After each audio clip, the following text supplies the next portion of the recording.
GT Countdown. Here we go! Top 10 consoles. The soul of gaming is, without a doubt, the games. But without hardware, games would be ones and zeros floating out in digital space. Endless debates rage on, from aesthetics to pricing and everything in between, like the controllers, the manufacturers, and most assuredly, the games. GT Countdown is here to play the custodian of history and judge the consoles that have made their mark. From humming TVs to aching thumbs, these are the champions. Number 10. Sega Dreamcast. Designed as the system to oust the PlayStation and Nintendo 64 from their respective roosts and cut the throats of their heirs, the Sega Dreamcast instead makes the list as the little video game system that almost could. As Sega's final swan song in the hardware business, the Dreamcast sported a number of features that would eventually set the bar for future console releases, like cutting-edge 3D graphics and online gaming. Although only a handful of sports games and Phantasy Star Online supported online play, there were still a number of offline games that kept gamers busy, like the fan-favorite Shenmue. This is cool. Toss that onto the pile of other classics like Soul Calibur, Sonic Adventure, and Jet Grind Radio, and you begin to see that though its life was short, it left a huge imprint on the industry. The Dreamcast may have been a bad idea in the eyes of consumers, but it was anything but in the hearts of the hardcore. Number 9.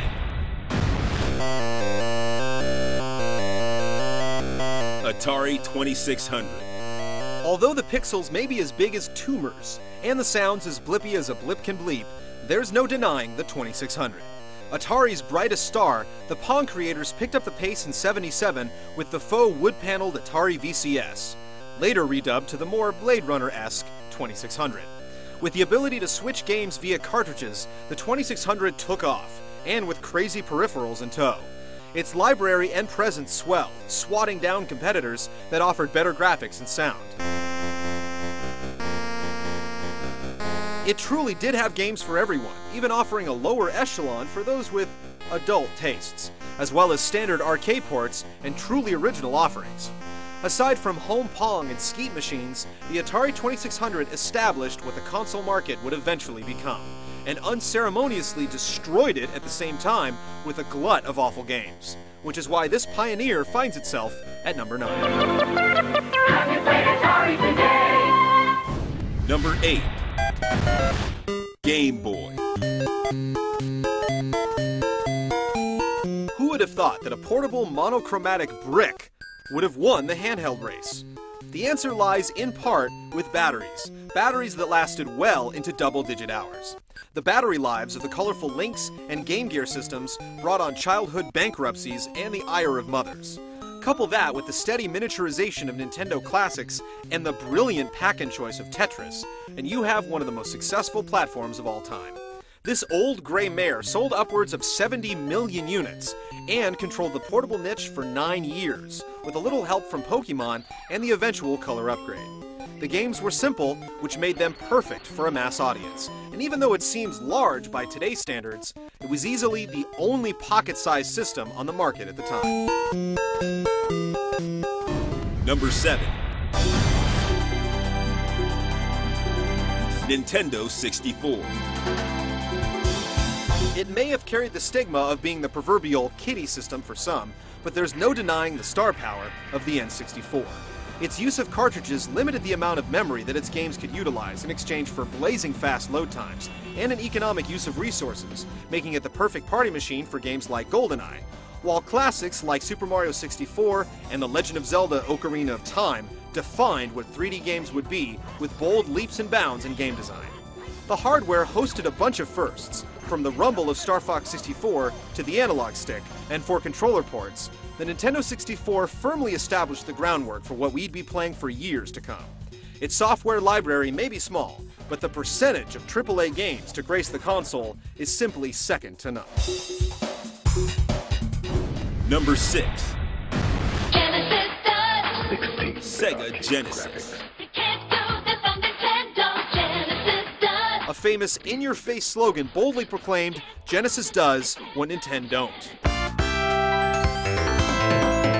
The bar was aimed at the original NES, but the Genesis had its advantages over the later Super Nintendo as well. Sonic was faster than Mario. The violent fatalities in Mortal Kombat weren't censored like the SNES version.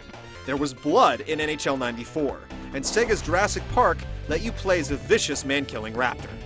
Sure, the system's audio was a bit primitive, the hardware add-ons like the Sega CD failed miserably, and blast processing was pure marketing hype. But what's that when stacked next to great games, a solid controller, and the debut and subsequent glory days of Sonic? Number 5.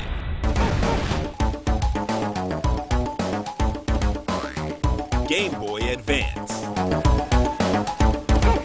The handheld dynasty was bequeathed to a worthy offspring. The Game Boy Advance capitalized on the SNES just as the Game Boy had done with the NES, now with thousands of colors and an amazing battery life. Its initial design drew boos from the masses due to its dark screen, but Nintendo was responsive to the complaints and released the elegant SP with a clamshell design and a backlit screen. Then came the tiny durable Micro that can fit in your back pocket. The software lineup for the GBA is absolutely huge and still growing. And for every rehash of a Super Nintendo game, there are new installments of classic franchises like Castlevania to keep tossing wood on the bonfire. How many handhelds can you think of that received a console peripheral to play its games on a big screen? The GBA is still racking up sales almost 6 years after its release, making it one of the most successful platforms of all time.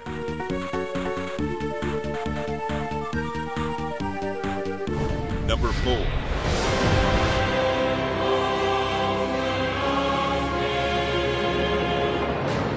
Sony PlayStation 2.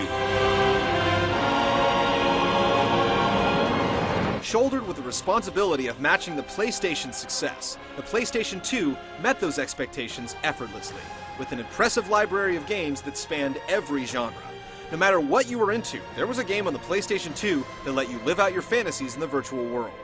The PlayStation 2 also birthed some of the industry's biggest franchises, like Devil May Cry, God of War, and Ratchet & Clank, as well as continuing sagas gamers had grown up with, like Final Fantasy and Metal Gear Solid. Without the PlayStation 2, beating innocent bystanders with baseball bats would still be considered taboo. If you need any further proof of the PlayStation 2's dominance, it's still one of the top-selling consoles almost 7 years after its release. No other platform can stake that claim. Number 3. Nintendo Entertainment System. In the 80s, it looked like games had had it. Arcades had retreated into pizza parlors, and the glut of games that had once sustained the 2600 had turned to rot. At this bleak time, a little company from Japan came to power. Nintendo Power. Out went the joystick, and in came the D-pad. High scores gave way to games you could actually complete, and when graphics started smoothly scrolling across the screen, a whole new generation of gamers was born. The NES delivered an 8-bit orgy of software with seemingly countless IP launches that have since become the foundation of the industry. Software integrity was protected by the Nintendo seal of quality, and the Nintendo Entertainment System single-handedly saved the video game industry from the pits of despair. Number 2. Super Nintendo Entertainment System. The Super Nintendo eventually won the 16-bit wars, despite being released 2 years after the Sega Genesis.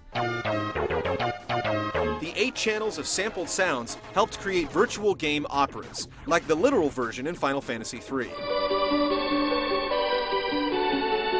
Mode 7 fired pseudo-3D games like F-Zero across the starting line, and the system bore new heavy hitters like Mario Kart and Star Fox, while giving us unforgettable RPGs like the fastidious time-traveling Chrono Trigger. The Super Nintendo also grew up classics like Castlevania, Zelda, Metroid, and the mighty mushroom munching machine Mario.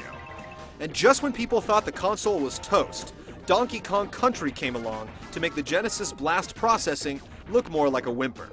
If a console's place in history is indeed all about the games, it's hard to deny the Super Nintendo's spot as the second best console of all time. Number 1.